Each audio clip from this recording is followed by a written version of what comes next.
उत्तर प्रदेश के फिरोजाबाद में पुलिस की एक बड़ी लापरवाही सामने आई है। चोरी के एक मामले में पुलिस ने आरोपी की जगह जज को ही आरोपी बना दिया। फिर क्या था, जज मैडम नाराज हुई और शिकायत कर दी। इसके बाद दरोगा जी को लाइन हाजिर कर दिया गया। दरअसल फिरोजाबाद की अपर सिविल जज सीनियर डिवीजन नगमा खान ने चोरी के मामले में राजकुमार नाम के आरोपी की गिरफ्तारी और कुर्की के आदेश दिए थे। आदेश के पालन में दरोगा बनवारी लाल ने कोर्ट में रिपोर्ट सौंपी, जिसमें लिखा गया कि आरोपी नगमा खान को उसके पते पर तलाशा गया, लेकिन वो वहां नहीं मिली। कोर्ट में इस रिपोर्ट को पढ़कर खुद जज नगमा खान भी हैरान रह गईं। कोर्ट ने इसे घोर लापरवाही बताते हुए उच्च अधिकारियों से जवाब तलब कर लिया। इसके बाद फिरोजाबाद के थाना उत्तर के सब इंस्पेक्टर बनवारी लाल को लाइन हाजिर कर दिया गया। इस संदर्भ में इनको एसआई बनवारी लाल को लाइन हाजिर कर दिया गया है तथा इसमें विभागीय जांच भी संस्थापित कर दी गई है। पूरे प्रकरण की जांच क्षेत्राधिकारी नगर द्वारा की जा रही है। इस मामले की अगली सुनवाई 26 अप्रैल को होने वाली है। देखना होगा लाइन हाजिर ही आखिरी कार्रवाई है या बात इससे आगे जाएगी।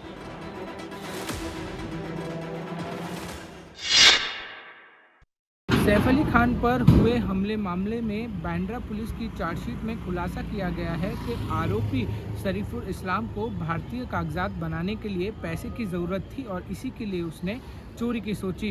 वहीं कथित तौर पर उसके एक सहयोगी ने इन कागजातों का इंतजाम करने के लिए उससे 30,000 रुपये मांगे थे। सैफ के घर सदगुरु शरण की सीढ़ियों पर आता जाता ये शख्स शरीफुल इस्लाम है। पुलिस की चार्जशीट में बताया गया है कि उसके फिंगरप्रिंट्स वहां लिए गए नमूने से मेल खाते हैं। पुलिस की इस चार्जशीट में शरीफुल इस्लाम से हुए सवाल जवाब भी शामिल है। आरोपी पर भरोसा करें तो वो बस चोरी करने के इरादे से सैफ के घर में घुसा था। उसे भारतीय पासपोर्ट बनवाने के लिए 30,000 रुपए चाहिए थे। चार्जशीट के अनुसार चोरी की वारदात को अंजाम देने से पहले आरोपी शरीफुल सैफ अली खान के घर के पास एक इमारत के लॉन में छिपा था। 15 जनवरी को दोपहर को उसने सैफ की इमारत की रेकी करते हुए अंदर का रास्ता खोजना चाहा, मगर रास्ता मिला नहीं।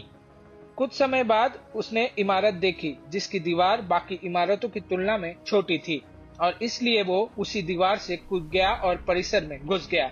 आरोपी सीढ़ी से ऊपर चढ़ा, मगर दरवाजे बंद थे। चार्जशीट के अनुसार शरीफुल ने पुलिस को बताया कि वह तब तक सीढ़ियां चढ़ता रहा जब तक उसे एक सुरक्षा नेट नहीं मिला। उसने इसे काटने के लिए एक कटर का इस्तेमाल किया और एक एसी बॉक्स तक पहुंच गया। उस पर चढ़कर उसने फिर फ्लैट में प्रवेश करने के लिए बाथरूम की खिड़की के कांच के शीशे हटा दिए। दिल्ली में नवजात बच्चों की खरीद फरोख्त का एक बड़ा मामला सामने आया है। दिल्ली पुलिस ने इस मामले में एक अंतर्राज्यीय बच्चों की तस्करी करने वाले गिरोह का भंडाफोड़ किया है।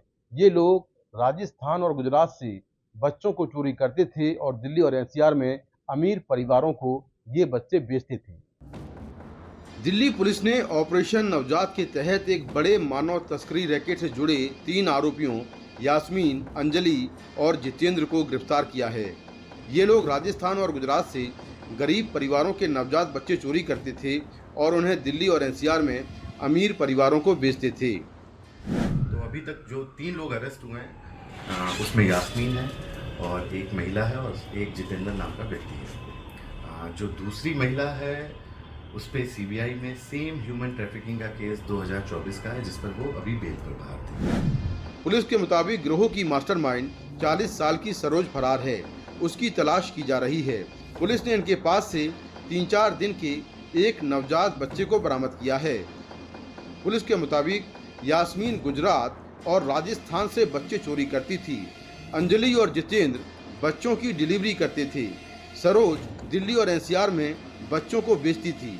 एक बच्चे को 5 से 10 लाख रुपए में बेचा जाता था। दिल्ली पुलिस ने 20 संदिग्ध मोबाइल नंबरों की जांच के बाद आरोपियों को दिल्ली के उत्तम नगर से पकड़ा। पुलिस के मुताबिक अब तक की जांच में पता चला है कि 30 से ज़्यादा बच्चे बेचे गए हैं।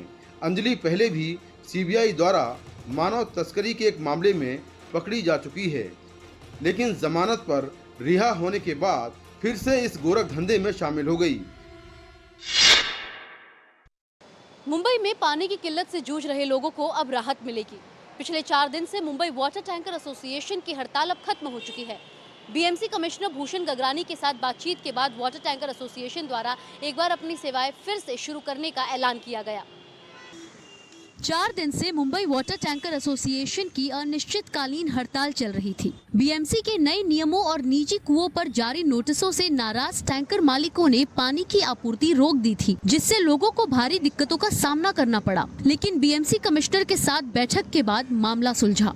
तो हमारी जो मांगे थी हमने उनके सामने रखी, पानी का पोर्टेबल लिखना पानी का टैंकर के ऊपर, तो हमने उनके सामने बात रखी हमारी, तो उन्होंने बस बात समझ के लिए हमारी। पूरे साल में हम 1,20 लाख का खर्चा कर चुके हैं टैंकरों पे। हम अलग मेंटेनेंस भर रहे हैं सिर्फ टैंकरों के लिए। हमें पानी दे दीजिए, ये हमारा मूल अधिकार है। दरअसल मुंबई में रोजाना लगभग 2000 प्राइवेट टैंकर पानी की आपूर्ति करते हैं। शहर को हर दिन कुल 4,463 मिलियन लीटर पानी की जरूरत होती है। बीएमसी रोजाना लगभग 3,950 मिलियन लीटर पानी की आपूर्ति करती है। बचा हुआ 250 से 300 मिलियन लीटर पानी प्राइवेट टैंकरों के माध्यम से लोगों तक पहुंचाया जाता है। ये प्राइवेट टैंकर शहर में मौजूद लगभग 1800 निजी कुओं और बोरवेल से पानी भरते हैं। अधिकतर प्राइवेट टैंकर कुएं और बोरवेल से पानी भरते हैं। बीएमसी ने इन्हें नियमित कर इनका लाइसेंस अनिवार्य किया, जिसका टैंकर एसोसिएशन ने विरोध जताया।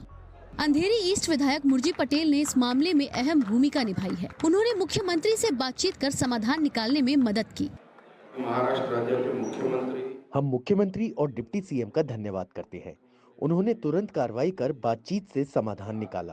पानी जैसी जरूरी सेवा बिना टैंकर के और भी मुश्किल हो सकती थी। अभी जरूरत है कि हर मुंबईकर तक पानी पहुंचे। बिहार में होने वाले इस साल विधानसभा चुनाव का नेतृत्व कौन करेगा, इस पर जेडीयू और बीजेपी के नेताओं के बयान आ चुके हैं। सबका कहना है कि नीतीश कुमार के नेतृत्व में ही चुनाव लड़ा जाएगा, लेकिन कभी कभी बीजेपी नेताओं के कुछ ऐसे बयान आते हैं कि एनडीए हिल सा जाता है। नीतीश कुमार या सम्राट चौधरी, पटना की इस पहेली का एक जवाब हरियाणा वालों की ओर से आया।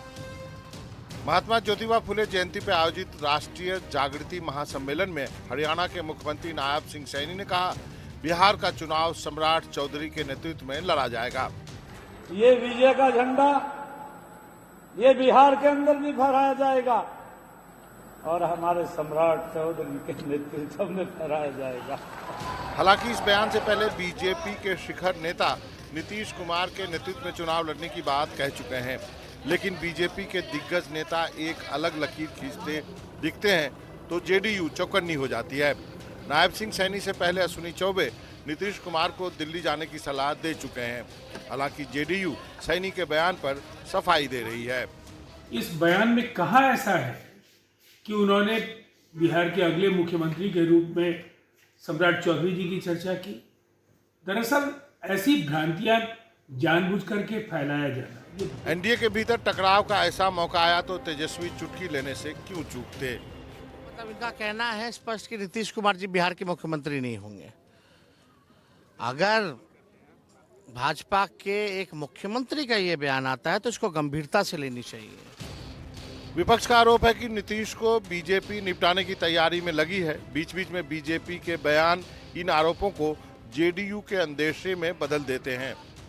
देखना है कि चुनाव से पहले कितने तरह के बयान आते हैं और चुनाव किसके नेतृत्व में लड़ा जाता है। राजस्थान में अगले विधानसभा चुनाव में अभी 3.5 साल का वक्त है, लेकिन कांग्रेस में लीडरशिप किसके पास रहे, इसको लेकर सियासी बहस फिर से शुरू हो गई है। इसकी सबसे बड़ी वजह राहुल गांधी का हाल ही में रणथंभौर का दौरा है, जहां उन्होंने नेतृत्व को लेकर जमीनी कार्यकर्ताओं से फीडबैक लिया है। राजस्थान कांग्रेस में अशोक गहलोत और सचिन पायलट के बीच सियासी वर्चस्व की लड़ाई विधानसभा चुनाव हारने के बाद से शांत थी, लेकिन राहुल गांधी के हाल ही के दौरे से इसमें फिर से सियासी उबाल आ गया है। दरअसल कांग्रेस के राष्ट्रीय अधिवेशन से राहुल गांधी सीधे जयपुर आए थे और जयपुर से छुट्टियां बिताने रणथंभौर चले गए थे। टाइगर सफारी के दौरान राहुल गांधी की मुलाकात कांग्रेस कार्यकर्ता छुट्टनलाल मीणा से हुई। संगठन के फीडबैक को लेकर जब राहुल गांधी ने पूछा कि राजस्थान में कौन कांग्रेस को मजबूत कर सकता है, तो छुट्टनलाल मीणा ने सीधे तौर पर सचिन पायलट का नाम लिया। राजस्थान में आपको कैसा लीडर चाहिए, मैंने उनको खुल के बताया, युवा चाहिए और सचिन पायलट एक ऐसा लीडर है जो 36 कौम का लीडर है। बस इसी फीडबैक के बाद राजस्थान कांग्रेस के अलग अलग खेमों में सियासी हलचल बढ़ गई है। हालांकि नेता इस मामले में सीधे तौर पर अभी कुछ भी नहीं कह रहे हैं। जिसको जो जिम्मेदारी दी है वो उस काम को कर रहा है और हम सब लोग जो राजस्थान से चुनकर जाते हैं, हमारा दायित्व बनता है कि हम पार्टी को मजबूत करें अच्छे बहुमत के साथ। और न सिर्फ राजस्थान में, मध्य प्रदेश, छत्तीसगढ़, जो तीनों स्टेट्स के साथ चुनाव होते हैं, तीनों जगह हम जीत कर जाएंगे। कहा जा रहा है कि राहुल गांधी इस तरह के जमीनी फीडबैक के जरिए राजस्थान सहित कई राज्यों में नेतृत्व परिवर्तन की जमीन तैयार कर रहे हैं। कर्नाटका में 17 अप्रैल को कैबिनेट की विशेष बैठक बुलाई गई है ताकि जातीय जनगणना रिपोर्ट पर विचार विमर्श किया जा सके। जो जानकारी मिल रही है उसके मुताबिक इस रिपोर्ट में इस बात की सिफारिश की गई है कि ओबीसी का आरक्षण 32% से बढ़ाकर 51% कर दिया जाए। तकरीबन 10 साल पुरानी सर्वे रिपोर्ट ने कर्नाटका में सियासी हलचल तेज कर दी है। मुख्यमंत्री सिद्धरामैया ओबीसी हैं। इस सर्वे के मुताबिक राज्य की 70% आबादी ओबीसी की है। ऐसे में ओबीसी का आरक्षण 32% से बढ़ाकर 51% करने का प्रस्ताव है। 17 तारीख के बाद मैं सभी सवालों का जवाब दूंगा। हमने 17 तारीख को सिर्फ उसी विषय पर चर्चा करने के लिए एक विशेष कैबिनेट बैठक बुलाई है। हम सभी कैबिनेट मंत्रियों के साथ विचार विमर्श करेंगे और फिर आप सभी से बात करेंगे। 2015 में सिद्धरामैया सरकार ने सामाजिक, आर्थिक और शिक्षा सर्वेक्षण करवाया था। रिपोर्ट के मुताबिक ओबीसी को 32% से बढ़ाकर 51% आरक्षण की सिफारिश की गई है। इस 51% में 8% मुस्लिम आरक्षण भी होना है। इसके अलावा अनुसूचित जाति और अनुसूचित जनजाति का 24% आरक्षण बना रहेगा। आर्थिक तौर पर कमजोर वर्गों को मिलने वाला 10% रिजर्वेशन मिलाएं तो कुल आरक्षण 85% हो जाएगा। सुप्रीम कोर्ट का कैप 50% है। ऐसे में अगर इस सर्वे की अनुशंसा के हिसाब से आरक्षण लागू करने की कोशिश सरकार ने की भी तो मामला अदालत में जाएगा। तमिलनाडु में 69% आरक्षण इसलिए मिल रहा है क्योंकि केंद्र सरकार ने संविधान के 9वीं अनुसूची में इसे संवैधानिक प्रक्रिया के तहत शामिल किया था। मध्य प्रदेश सरकार ने माननीयों के दबाव में कॉलेज तो खोल दिए, लेकिन तकरीबन 14 कॉलेज ऐसे हैं जिनमें 2.5 से ज्यादा स्टूडेंटों की संख्या नहीं है और उनसे ज्यादा फैकल्टी को सरकार तनख्वाह देती नजर आ रही है। ये कमरा नहीं, कोई औजारों की दुकान लगती है। कुल्हाड़ी, फावड़ा, गैंती देखकर लगेगा यहाँ पढ़ाई नहीं खुदाई होती है, लेकिन नहीं साहब, ये क्लासरूम है। यहाँ फर्स्ट ईयर के छात्र पढ़ाई करते हैं और हो सकता है कभी पेड़ भी उगाएं। दूसरे कमरे में घुसते ही लगा कि बॉडी बिल्डिंग का कोई नया गुप्त मिशन चल रहा है। डंबल, ट्रेडमिल, कुर्सियां सब तैनात। अब आते हैं विधायक जी पर, जिनके प्रेशर से कॉलेज पंचायत भवन में चालू तो हो गया, लेकिन छात्र अंदर आने को तैयार नहीं। कॉलेज में 2 क्लास के लिए कुल 17 स्टूडेंट्स हैं, जिनमें हाजिरी कभी कभी आधा दर्जन तक पहुंचती है, लेकिन स्टाफ भी उतने ही 17 जो अक्सर लुका छिपी खेलते पाए जाते हैं। क्योंकि शासकीय महाविद्यालय खोला है तो शासन चलाने की मानसा से खोला है।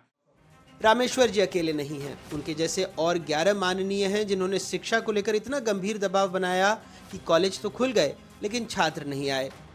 As a guest faculty sports officer हूँ और बच्चों को योगा एवं फाउंडेशन कोर्स अभी पढ़ाता हूँ। अभी ज्वाइनिंग हुई है 2 तारीख से आउटसोर्स पे।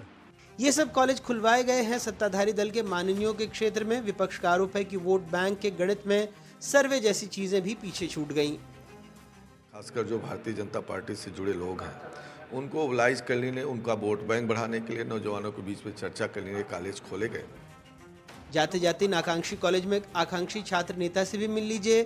छात्र भले 17 हों, आते 6 ही हों, लेकिन ये दूसरे कॉलेज से नाम कटवाकर यहाँ छात्र नेता बनने की ख्वाहिश रखते हैं। यहाँ पे अभी स्टूडेंट पढ़ेंगे जब बनूंगा। अभी क्या बनेंगे? छात्र संघ का अध्यक्ष। सतना के रैगांव में एक कॉलेज है जो बीए बीएससी से ज्यादा बीए बीएससी के स्टाफ में रुचि रखता है। 16 छात्र, 15 स्टाफ और एक प्रभारी प्राचार्य। खैर, इन कॉलेजों में शिक्षा का हाल ये है कि छात्र कॉलेज नहीं जाते और फैकल्टी कॉलेज आकर सोचते हैं कब आएगा छात्र। इंसान हो या जानवर, प्यास सबको लगती है। उत्तराखंड वन विभाग ने जंगल में बड़े बड़े जलाशय जानवरों की प्यास बुझाने के लिए बना दिए हैं। देखिए एनडीटीवी की एक्सक्लूसिव ग्राउंड रिपोर्ट। ये पानी के बड़े बड़े जलाशय हैं, इन्हें वाटर होल भी कहते हैं। ये राजाजी टाइगर नेशनल पार्क की चिल्लावाली रेंज में बनाए गए हैं। एक नहीं, दो नहीं, बल्कि आधा दर्जन, ताकि जंगल के जानवर यहाँ अपनी प्यास बुझा सके। इन जलाशयों से मिलने वाली राहत के बाद ये जानवर मौज मस्ती भी करते हुए देखे जाते हैं। पानी की किल्लत की वजह से कोई जानवर को कोई परेशानी ना हो, या वो गांव में जाएंगे तो फिर मैन एनिमल कॉन्फ्लिक्ट होगा, उसे देखने के लिए हम कर रहे हैं इसको। ये जलाशय प्राकृतिक स्रोतों से बनाए गए हैं, एक दूसरे से जुड़े हैं, इनमें साल भर तक पानी रहता है। इसका फायदा बड़े जानवरों के अलावा पक्षियों, मछलियों और कछुओं तक को मिल रहा है। यहाँ पे जो आप देखेंगे वाटर होल आपस में कनेक्टिंग है और पाइपलाइन का एक जाल बिछा हुआ है। करीब 8 या 9 साल पहले यहाँ पानी की बेहद किल्लत थी। इसी को देखते हुए आईएफएस अधिकारी पीके पात्रों ने वाटर होल प्रोजेक्ट को शुरू किया। अब छोटे छोटे जलाशय बनाने का काम शुरू किया जाएगा। हम लोगों का प्रयास है कि और छोटे छोटे वाटर होल हम बड़े वाटर होल से कनेक्ट करते हुए बनाएं। सबसे बड़ी बात यह है कि जंगल में जानवरों को पानी उपलब्ध करवाना सबसे मुश्किल कार्य है। यही वजह है कि इन वाटर होल्स को डेवलप किया जा रहा है और इनको मेंटेन भी किया जा रहा है।